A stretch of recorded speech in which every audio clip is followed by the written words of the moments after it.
नमस्कार। दिन भर की बड़ी खबरों के विश्लेषण के कार्यक्रम सुनिए सच में आपका स्वागत है। मैं हूं मुकेश कुमार। तो दोस्तों शुरू करते हैं आज का सुनिए सच। आज की खास खबरों पर नजर डालते हुए भागवत ने कहा, मॉब लिंचिंग करने वाले हिंदू नहीं तो हुई तीखी प्रतिक्रिया। यूपी चुनाव की तैयारी, सीबीआई ने गोमती प्रोजेक्ट को लेकर मारे 42 छापे। सदमे में सुप्रीम कोर्ट, रद्द हो चुके कानून के तहत दर्ज हो गए 1000 केस। 84 साल के सामाजिक कार्यकर्ता स्टैन स्वामी की हिरासत में मौत। जेल से आने के बाद पहली बार बोले लालू, कहा देश तोड़ा जा रहा है। खास खबरों के बाद अब वक्त है आज की बड़ी खबरों के विस्तार से विश्लेषण का। इसलिए सबसे पहले लेते हैं आज की सबसे अहम खबर। संघ प्रमुख मोहन भागवत ने कहा है कि मॉब लिंचिंग में शामिल लोग हिंदुत्व के विरोधी हैं और जो ये कहें कि मुसलमान इस देश में नहीं रह सकते वे हिंदू नहीं हो सकते, क्योंकि दोनों का डीएनए एक है। भागवत ने ये बयान रविवार को दिया और उनके इस बयान को मुसलमानों को लुभाने की कोशिश के रूप में देखा गया। बयान को लेकर सवाल उस समय खड़े हो गए जब रविवार को ही हरियाणा बीजेपी के प्रवक्ता सूरज पाल अमू ने एक बार फिर मुसलमानों के खिलाफ वाहियात और अनाप शनाप बयान दे दिए। गुड़गांव के पटौदी में हुई महापंचायत में अमू ने बिना मुस्लिम समुदाय का नाम लिए कहा, इन हरामजादों को इस देश से निकालो, ऐसा प्रस्ताव पास होना चाहिए। इन लोगों के जो पार्क पटौदी में बन रहे हैं उनके पत्थर उखाड़ दो और इन लोगों को मकान और दुकान किराए पर मत दो। ये महापंचायत धर्म परिवर्तन के मामलों, कथित लव जिहाद और जनसंख्या नियंत्रण पर कानून बनाने की मांग को लेकर बुलाई गई थी। कुछ दिन पहले हरियाणा के मेवात में आसिफ नाम के एक मुस्लिम नौजवान की कुछ लोगों ने पीट कर हत्या कर दी थी। इसके बाद बुलाई गई एक महापंचायत में भी सूरजपाल अमू ने इसी तरह जहर उगला था, लेकिन उन पर कार्रवाई करने के बजाय बीजेपी ने पिछले महीने उन्हें फिर से हरियाणा बीजेपी का प्रवक्ता बना दिया था। सूरजपाल अमू करणी सेना के अध्यक्ष भी हैं। तो एक तरफ भागवत का बयान है और दूसरी तरफ आप देख रहे हैं कि बीजेपी के एक राज्य के प्रवक्ता इस तरह के बयान दे रहे हैं। भागवत पहले भी इस तरह के बयान दे चुके हैं कि मुसलमान इस देश के नागरिक हैं और वो कतई दूसरे दर्जे के नहीं हो सकते हैं वगैरह वगैरह। तो वो लगातार इस तरह के बयान दे रहे हैं, लेकिन सवाल उठता है कि उनके बयान देने से क्या ये चीज़ें रुक रही हैं, और नहीं रुक रही हैं तो क्यों नहीं रुक रही हैं। क्या संघ प्रमुख एक बयान देते हैं वो पब्लिक कंजम्पशन के लिए होता है, दिखाने के लिए होता है, दिखावटी होता है, और दूसरी तरफ संघ परिवार के जो तमाम संगठन हैं वो उस हिंदुत्व को आगे बढ़ाते रहते हैं जिसमें मुसलमानों के प्रति, दूसरे धर्मों के प्रति घृणा है, नफरत है, हिंसा है, और उस तरह की गतिविधियां भी वो करते रहते हैं। सवाल उठता है कि संघ प्रमुख सबसे पहले अपनी पार्टी के नेताओं, अपने संघ परिवार के नेताओं को ये पाठ क्यों नहीं पढ़ाते हैं कि वो इस तरह के बयान न दें, इस तरह के काम न करें जिनसे मुसलमानों में ये भावना पैदा होती है। आखिरकार उनकी कथनी और करनी में इतना फ़र्क क्यों है। और जब उन्होंने इस तरह से बयान दिया तो जाहिर है कि राजनीतिक दल भी टूट पड़े। उन्होंने भी बयान पर बयान देने शुरू किए। उन्होंने जो कुछ कहा उस पर सवाल खड़े करने शुरू कर दिए। मसलन दिग्विजय सिंह ने कहा, यदि ये विचार मोहन भागवत जी आप अपने शिष्यों को पालन करने के लिए बाध्य कर देंगे तो मैं आपका प्रशंसक हो जाऊँगा। तो सीधे उनकी मंशा पर सवाल उठाया है दिग्विजय सिंह ने कि आप अपने शिष्यों को नहीं समझा पा रहे हैं और दूसरों को पाठ पढ़ाने की कोशिश कर रहे हैं कि आप इसका पालन कीजिए। मान लीजिए कि ये मुसलमान इस देश के नागरिक हैं और वो दोयम दर्जे के नागरिक नहीं हैं, दोनों का डीएनए एक है। ये तमाम अच्छी बातें वो कर रहे हैं, लेकिन ये अच्छी बातें उनके परिवार के सदस्यों के दिमाग में क्यों नहीं घुस रही हैं। फिर दिग्विजय सिंह ने एक और ट्वीट किया है, लेकिन ये आसान नहीं है। आप लोगों ने हिंदू मुसलमानों के बीच में इतनी नफरत भर दी है, उसे दूर करना आसान नहीं है। सरस्वती शिशु मंदिर से लेकर संघ द्वारा बौद्धिक प्रशिक्षणों में मुसलमानों के खिलाफ जो नफरत के बीज बोए गए हैं उन्हें निकालना आसान नहीं है। तो संगठन आरएसएस का पूरा एक ढांचा है और वो बहुत सारे संगठनों के साथ मिलकर काम करता है। उनके शिक्षण संस्थान हैं, जैसे सरस्वती शिशु मंदिर हैं, जहाँ इस तरह की हिंदुत्व की भावनाएं भरी जाती बच्चों में और दूसरे धर्मों के प्रति नफरत भी पैदा की जाती है। सवाल यही उठकर खड़ा हो रहा है। तो ये है कि क्या जो संघ है वो 10 मुख से बोलता है, 10 तरह की बातें बोलता है और लोगों को भ्रमित करने के लिए ऐसा करता है, और साथ ही ये कि एक कुछ बोले और दूसरा अपना काम करता रहे, तो इसकी आड़ में वो जो हिंदुत्व का दूसरा एजेंडा है, दूसरे धर्मों के प्रति नफरत फैलाने वाला, वो भी चलता रहे। तो मंशा पर बहुत ज़बरदस्त संदेह हैं उनके माननीय भागवत जी के, और ये बने रहेंगे, क्योंकि जब तक वो व्यवहार में नहीं दिखता है, जब तक उनकी करनी में नहीं दिखता है, तब तक इन अच्छे अच्छे बयानों का कोई अर्थ नहीं है। अगली खबर लेते हैं। उत्तर प्रदेश में कुछ महीनों में होने वाले विधानसभा चुनाव से पहले सीबीआई तत्पर हो गई है, सक्रियता बढ़ा दी है, उस पर वो काम पर लगा दिया गया है। पूर्व मुख्यमंत्री अखिलेश यादव के कार्यकाल के गोमती रिवर फ्रंट प्रोजेक्ट को लेकर अब सीबीआई ने एक नया केस दर्ज कर लिया है। इसके साथ ही एजेंसी ने इस मामले में उत्तर प्रदेश में 40 सहित कुल 42 जगहों पर छापे मारे हैं। यूपी के अलावा राजस्थान और पश्चिम बंगाल में एक एक छापे मारे गए हैं। Gomti river front project Akhilesh Yadav के नेतृत्व वाली पिछली सरकार की महत्वाकांक्षी योजना थी। इसको 2015 में लॉन्च किया गया था। इसमें एक एफआईआर पहले ही 2017 में दर्ज की जा चुकी है। एफआईआर में अखिलेश यादव का नाम नहीं है। अब सीबीआई ने इसी मामले में दूसरी एफआईआर दर्ज की है। इसी को लेकर तड़के छापेमारी की गई। परियोजना के 3 मुख्य अभियंताओं और 6 अधीक्षण अभियंताओं के परिसरों पर भी छापेमारी चल रही है। सीबीआई लखनऊ की एंटी करप्शन शाखा ने 1500 करोड़ रुपए के गोमती रिवर फ्रंट प्रोजेक्ट में कथित घोटाले में करीब दर्जन भर लोगों के खिलाफ एफआईआर दर्ज की थी।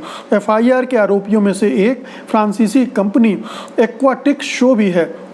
सीबीआई के अनुसार आरोपी अधिकारियों ने सरकार से उचित अनुमति लिए बिना गोमती नदी पर म्यूजिकल फाउंटेन वाटर शो की आपूर्ति और डिज़ाइन के लिए 55 करोड़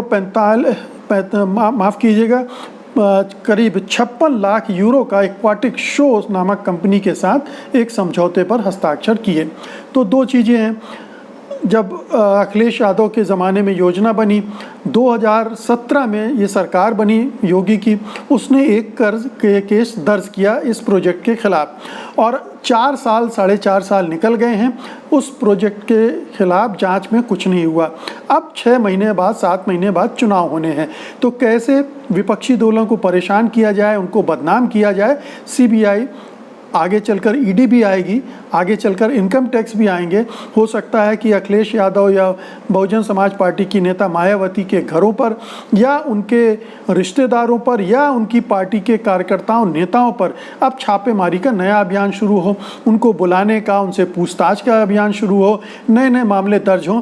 क्योंकि एक पैटर्न है, हमने पश्चिम बंगाल में देखा, हमने कर्नाटक में देखा, हमने राजस्थान, मध्य प्रदेश और तमाम राज्यों में देखा। एक एक करके वो जब भी चुनाव आते हैं तो केंद्र सरकार की एजेंसियां सक्रिय हो जाती हैं, ताकि जो दूसरी पार्टियां हैं उनको डिफेंसिव कर दें, और दूसरा उनको परेशान कर दें, और तीसरा उनको बदनाम कर दें, ताकि इसका एडवांटेज बीजेपी को चुनाव में मिले।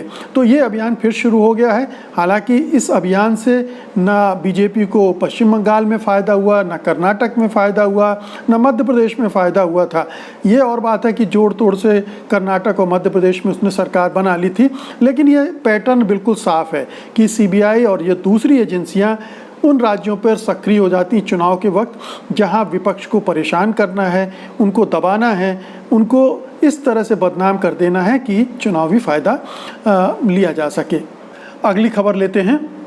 जिस कानून को सुप्रीम कोर्ट ने 7 साल पहले असंवैधानिक और अभिव्यक्ति की स्वतंत्रता को रौंदने वाला बताकर रद्द कर दिया था, उसके तहत अब तक 1000 से ज़्यादा एफआईआर दर्ज कर दी गई हैं और लोगों को गिरफ्तार भी किया जा चुका है। सुप्रीम कोर्ट ये जानकर आश्चर्यचकित है और अब उसने इस मामले में केंद्र सरकार को नोटिस जारी कर दिए हैं।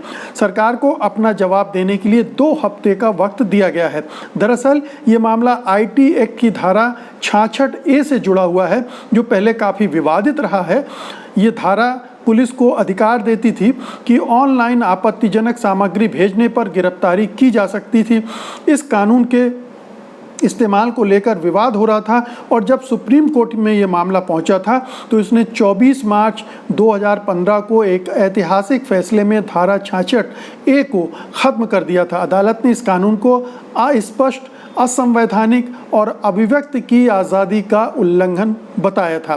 धारा को रद्द किए जाने के बाद भी केस दर्ज होने को लेकर जस्टिस नरीमन ने कहा, अद्भुत, यही मैं कह सकता हूँ। श्रेया सिंघल बनाम भारत संघ के मुकदमे में 2015 में फैसला दिया जा चुका है। जो हो रहा है वो भयावह है, निश्चित रूप से भयावह है, क्योंकि जो कानून में जो धारा ही नहीं रह गई है उसके मामले, उस पे आधार पर देश भर में पुलिस मामले दर्ज कर रही है। और ऐसा नहीं है कि ये केवल एक राज्य में, दो राज्य में हो रहा हो, बल्कि देश के विभिन्न राज्यों में हो रहा है। बीजेपी शासित राज्यों में तो हो ही रहा है, जो दूसरे दलों के शासन वाले राज्य हैं उन पे में भी हो रहा है।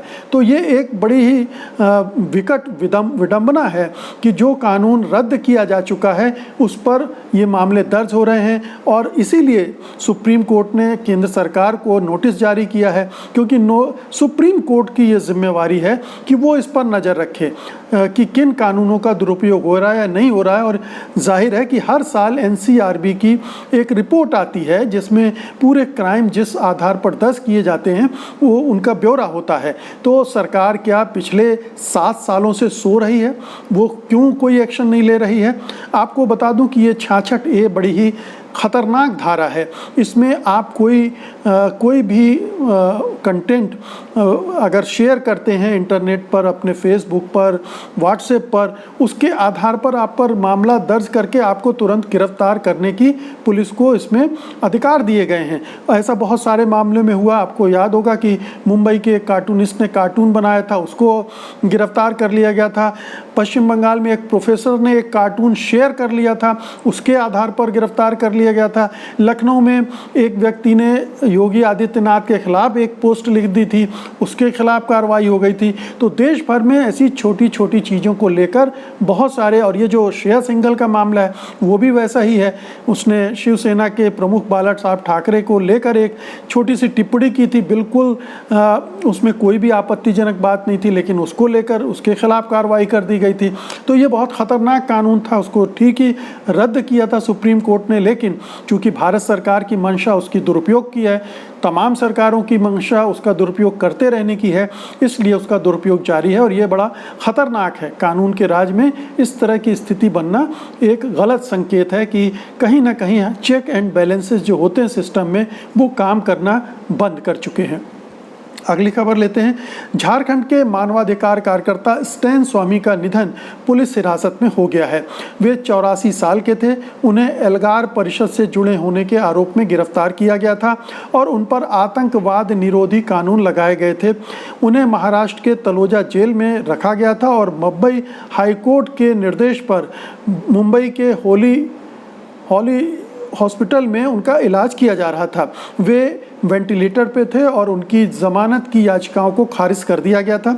झारखंड में काम करने वाले 84 साल के इस पादरी ने पिछले सप्ताह ही जमानत की याचिका दायर की थी और UAPA लगाने के फैसले को भी चुनौती दी थी। स्टैन स्वामी की मृत्यु पर चिंतित होना और सवाल उठना इसलिए भी स्वाभाविक है कि राष्ट्रीय मानवाधिकार आयोग ने बीते दिनों उनके स्वास्थ्य की गंभीर स्थिति की शिकायतों को देखते हुए महाराष्ट्र सरकार के मुख्य सचिव को नोटिस जारी किया था।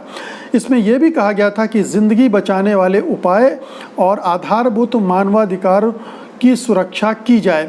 बयान में कहा गया था कि इससे पहले आयोग को 16 मई 2021 को एक शिकायत मिली थी कि स्वामी को कोरोना अवधि के दौरान चिकित्सा सुविधा से वंचित किया जा रहा था। यह भी आरोप लगाया गया था कि उन्हें टीका नहीं लगाया गया था और जेल अस्पताल में उचित चिकित्सा के अभाव में उनकी मौत हुई है। तो ये दरअसल मौत नहीं है, इसे एक हत्या माना जाना चाहिए। स्टैन स्वामी को इस सिस्टम ने मारा है, इस सरकार ने मारा है और अदालती कार्रवाई ने मारा है, क्योंकि स्टैन स्वामी 84 साल के हैं।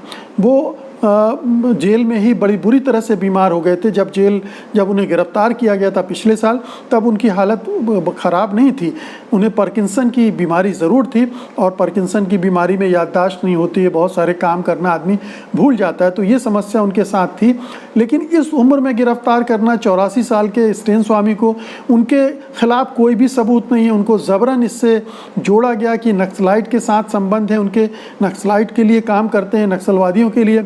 ये तमाम आरोप झूठे थे, लेकिन चूंकि ये केंद्र सरकार और उसकी एजेंसी NIA का खेल चल रहा था, एल्गार परिषद से जोड़कर तमाम मानवाधिकार कार्यकर्ताओं को जेल में ठूंसने का, तो 16 थे, उसमें से एक की मौत हो गई है, अब 15 बचे हैं और सरकार उनको छोड़ने के लिए तैयार नहीं है। 3 साल से ज़्यादा हो रहे हैं। हमारे जो न्यायालय हैं, न्याय व्यवस्था है, उसकी भी कमज़ोरी देखिए कि इतने समय के बाद भी वो उनके मामलों को न टेकअप कर रहा है, न उन्हें ज़मानत तक नहीं दे रहा है। 15 लोग वहाँ हैं। तो ये पूरी न्याय व्यवस्था और हमारी सरकार ने मिलकर ये हत्या की है, इसे साफ तौर पर दर्ज किया जाना चाहिए। स्टेन स्वामी गरीब आदिवासी लोगों के लिए काम करते थे, उनको नक्सलवादियों से जोड़कर झूठे आरोप लगाकर इस तरह से परेशान किया गया। ये भारतीय इतिहास में, राजनीति के इतिहास में एक धब्बा है, काला धब्बा है, और न्यायपालिका को भी सोचना चाहिए कि ऐसे मामलों में वो असहाय क्यों हो जाती है। जिस तरह से UAPA के मामले में पिछले दिनों कोर्ट के फैसले आए हैं, उसी तरह से इनकी भी समीक्षा की जानी चाहिए थी। अभी भी वक्त है। 15 लोगों को झूठे आरोपों में बंद करके रखा गया है, उनकी भी समीक्षा की जानी चाहिए और उनको तुरंत ज़मानत पर रिहा करना चाहिए। बेशक केस चलता रहेगा, लेकिन कम से कम उनकी स्वास्थ्य की व्यवस्था तो वो अपने आप कर सकेंगे, जो कि जेल में नहीं हो सकती। जेल में बहुत ही बुरे हालात हैं, और आप देख ही रहे हैं कि उसका एक नतीजा ये है। उसके पहले वरवर राव भी बुरी तरह से बीमार पड़ गए थे। आज की अंतिम खबर का रुख करते हैं। राष्ट्रीय जनता दल के संस्थापक लालू प्रसाद यादव ने कहा है कि सामाजिक ताने बाने को तोड़ा जा रहा है। नारे लगाए जा रहे हैं, अयोध्या के बाद मथुरा। ये क्या है? क्या चाहते हैं इस देश में? सत्ता के लिए लोगों को बर्बाद करना चाहते हैं? लालू ने कहा कि हम मिट जाएंगे, लेकिन टूटने वाले नहीं हैं। पार्टी के 25वें स्थापना दिवस पर लालू ने महंगाई और बेरोजगारी को लेकर भी सरकार पर निशाना साधा।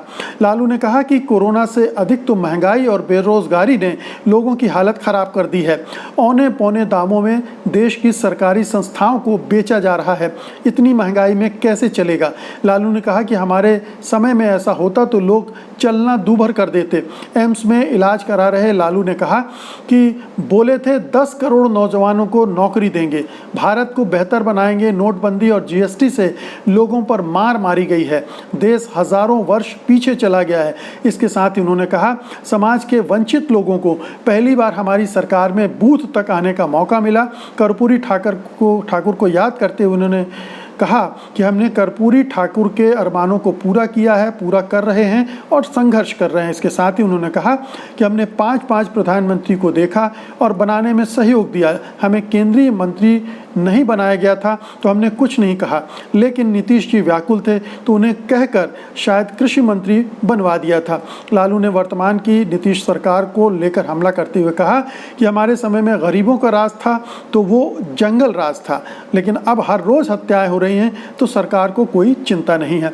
तो 25वां स्थापना वर्ष है राष्ट्रीय जनता दल का। राष्ट्रीय जनता दल अब नए युवा नेतृत्व में है। तेजस्वी यादव उसका नेतृत्व कर रहे हैं। लालू यादव ने अपने वक्तव्य में ये भी कहा कि मैंने उम्मीद नहीं की थी, लेकिन मेरे दोनों बेटों ने बहुत अच्छे ढंग से पार्टी को संभाला है और उस पर उन्होंने खुशी जाहिर की है। तो लालू यादव का वापस लौटना राष्ट्रीय जनता दल की निश्चित रूप से उत्साह बढ़ाने का काम करेगा। उनके बयान और उनकी जो एक हैसियत रही, एक कद रहा है राष्ट्रीय राजनीति में भी, उसका भी असर पड़ेगा। हो सकता है विपक्षी एकता में भी उनकी एक भूमिका हो। और बिहार में जिस तरह की राजनीति अभी चल रही है, जिसमें एक अस्थिरता अब देखने को मिल रही है, नीतीश भी बेचैन है, चिराग पासवान भी बेचैन है, कांग्रेस के अंदर भी बेचैनी, और तेजस्वी यादव बहुत ही आक्रामक ढंग से अपना अभियान चला रहे हैं। इसलिए आने वाले दिनों में बिहार की राजनीति में क्या परिवर्तन आते हैं और राष्ट्रीय राजनीति में लालू यादव क्या भूमिका निभाते हैं, ये देखने की बात होगी। लेकिन उन्होंने अपने तेवर से जाहिर कर दिया है कि वो बीजेपी को छोड़ने वाले नहीं हैं, वो उनके सीधे निशाने पर है। तो दोस्तों, ये थी आज की खास खबरें और उनका विश्लेषण। उम्मीद है कि आपने इन्हें पसंद किया होगा और आप इस वीडियो को लाइक भी करेंगे और बड़े पैमाने पर शेयर भी करेंगे ताकि ज़्यादा से ज़्यादा लोग इसको देख सकें। अब मुझे अनुमति दीजिए, कल मैं फिर हाजिर होऊंगा कल की खास खबरों के साथ, उनके विश्लेषण के लिए। तब तक के लिए नमस्कार, जय हिंद। सत्य हिंदी का ऐप डाउनलोड करें गूगल प्ले स्टोर पर।